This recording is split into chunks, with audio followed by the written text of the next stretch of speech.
राम राम जी सभी को। मैं जो ये अब वीडियो एक बना रहा हूँ, मेरा कुछ दिन से कुछ रिजर्वेशन के मुद्दे पे ही फेसबुक पे कुछ ना कुछ वार्तालाप चल रहा था, तो मुझे लगा क्यों ना सोसाइटी को थोड़ा सा इस मैसेज के थ्रू अवेयर किया जाए कि रिजर्वेशन का जो सिस्टम है और 76 ईयर से ये इंडिया में लागू है, क्या 76 सालों में इस गैप को हम दूर कम कर पाए? नहीं।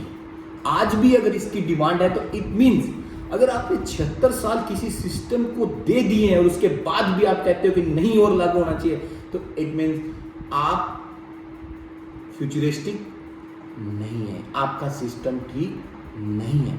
आपको इस सिस्टम के ऊपर दोबारा सोचना पड़ेगा कि कहीं ना कहीं आज भी कमी है। तो वो कमी क्या है? जहां तक मेरा अपना पर्सनल विचार है, हमें एजुकेशन को डेप्थ रूट लेवल पर ले जाना पड़ेगा।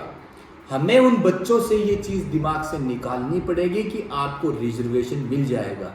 आपको कुछ स्टेट के अंदर जैसे बेरोजगारी भत्ता है, बेरोजगारी भत्ता काबिलियत नहीं पैदा करता, नाकाबिलियत पैदा करता है। क्यों?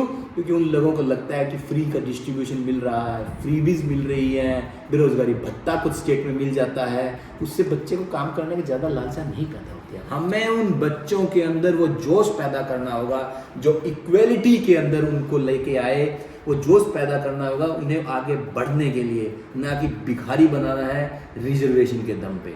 रिजर्वेशन से किसी जनरल स्टूडेंट के अगर अच्छे मार्क्स आते हैं और नॉर्मल कोटे वाले के बहुत कम आते हैं, तो कोटे वाले की सिलेक्शन हो जाती है, तो ये इनइक्वलिटी का गैप बढ़ता जा रहा है। उसका उसके प्रति द्वेष रहेगा, जो जिस चीज़ को हमें दूर करना है। और कुछ बुद्धिजीवी, जैसे मेरी अभी फेसबुक पे बहस हो रही, तो हाफ इंफॉर्मेशन का मैसेज देते हैं जो गवर्नमेंट की नीतियों को एक तो प्रॉपरली नहीं इंफॉर्मेट करता, दूसरा समाज के अंदर एक भ्रांतक बीमारी ही फैला देता है। जैसे अभी हमारे एक प्रोफेशनल है, कंपनी सेक्रेटरी है, उन्होंने लिखा कि एजुकेशन पे 18% जीएसटी। आप वर्ड देखिएगा, एजुकेशन पे 18% जीएसटी लगाया हुआ है गवर्नमेंट ने। देखिए कितनी बड़ी भ्रामक इंफॉर्मेशन है ये। एजुकेशन पे जीएसटी नहीं है, जीएसटी है सिर्फ कोचिंग सेंटर पे। कोचिंग सेंटर क्यों जरूरी है ये देखना है। एजुकेशन पे जीएसटी नहीं है, ना था, ना है और ना होगा। आपने क्या करना है कि हम अपने बच्चों को क्यों कोचिंग सेंटर की तरफ धकेल रहे हैं? क्या हमारा एजुकेशन सिस्टम में जो स्कूल हैं, क्या वो प्रॉपरली अपनी भूमिका नहीं निभा रहे हैं? टीचर प्रॉपरली स्टडी नहीं करवा रहे हैं? और टीचर की बात करें तो कुछ मेरे नॉन टीचर हैं, मैं सभी को नहीं कहूँगा क्योंकि बहुत तकड़े तकड़े टीचर भी रहे हैं, तो वो क्या करते हैं कि उनके पास इंफॉर्मेशन है लेकिन वही है जो सोशल मीडिया पे है। अभी मेरी एक यूपी में कई टीचर हैं जो पढ़ाते हैं, प्रोफेसर हैं, उन्होंने कहा कि जो लोन दिया गया अडानी और वो एमपी हो जाता तो माफ़ हो जाएगा। ये लिखा हुआ है कहीं बुक्स में भी, एमपी में माफ़ हो जाएगा। मैंने कहा कहाँ लिखा हुआ है? बोले है मेरे पास लिखा हुआ। और बहस की उन्होंने। अब देखिए कि एक टीचर अगर ऐसी बात करता है तो क्या इंफॉर्मेशन सोसाइटी में जाएगी? वो 10-20 बंदों को जाएंगे, लोग तो बिलीव करेंगे ना कि टीचर है और फाइनेंशियल टीचर है, कॉमर्स के टीचर है, पढ़ा रहे हैं तो इनको तो पता ही होगा। तो देखिए कि कितनी बड़ी है। अभी एक और है हमारे नॉन बड़े, वो भी कहीं मीडिया में सुन लिया कि मोहन भागवत की जो बेटी की शादी है वो किसी मुसलमान से करवा दी, और मुझे कह रहे हैं कि आप हम लड़ रहे हैं और वो आपस में ऐसे। मैं कहा मैं लड़ नहीं रहा हूँ, कोई गलत नहीं है कि किसी मुसलमान से शादी करवाना, कुछ भी गलत नहीं मानता मैं, लेकिन क्या ये इन्फॉर्मेशन सही है?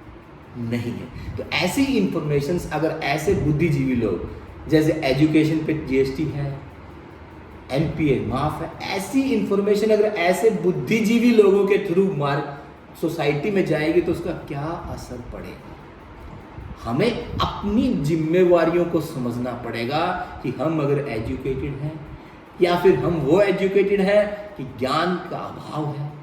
ये हमें देखना है अपने अंदर की कास्ट अभी भी उनके अंदर ये है कि कास्ट से हमें, इस रिजर्वेशन से हमें इक्वलिटी मिलती है। तो इस गलत फहमी में मत जिए, रिजर्वेशन से कोई इक्वलिटी मिलती। जब 76 साल में कोई सिस्टम इक्वलिटी नहीं ला सका तो क्या आज ले आएगा? क्या आने वाले 25 साल और इंतजार करोगे? क्या सेंचुरी लगानी है? तो एजुकेशन को है, मेरी गवर्नमेंट से भी यही अपील है कि जिस नीडी बच्चे को एजुकेशन, जैसे बेरोजगारी बता देते हैं, फ्रीबीज देते हैं, instead of given that freebies, हमें एजुकेशन सिस्टम के लिए उन बच्चों को पैसा देना चाहिए और उस चीज़ को उन्हें आगे बढ़ाना चाहिए। अगर ये, और एजुकेशन वो नहीं जो सिर्फ किताबों के थ्रू ही हो गई हो, others valuable informations education system का जो हिस्सा बनती हैं वो भी होना चाहिए। हमें उस तरफ भी गौर करना पड़ेगा। बच्चों को अपने आप में स्ट्रॉन्ग बनाना पड़ेगा, उन्हें किसी भिखारी की तरह डिमांड नहीं रखनी है, अपना हक अपनी काबिलियत के दम पर वो लें, उस सिस्टम को हमें आगे लाना पड़ेगा। देन ऑटोमेटिकली ये चीज़ ख़त्म है। और अगर ये अनएम्प्लॉयमेंट ऑटोमेटिकली ख़त्म हो जाएगा, लेकिन रिजर्वेशन की ज़रूरत नहीं है। आज भी अगर इसे डिस्ट्रॉय कर दिया जाए तो ये एजुकेशन वाला सिस्टम काम करेगा। रिजर्वेशन बल्कि इनइक्वलिटी लाता है। ये एक ऐसा बीज बो दिया गया है सोसाइटी के अंदर जो बांट के रखता है समाज को, ये उस जाति का, उस जाति का, और उसी जातिवादिता के आधार पर ये चल रहा है। वरना सावरकर ने तो तभी कहा था कि ये जात पात का भेदभाव खत्म करना पड़ेगा, और ये खत्म हो जाएगा तो इंसान बराबर हो जाएंगे। धन्यवाद।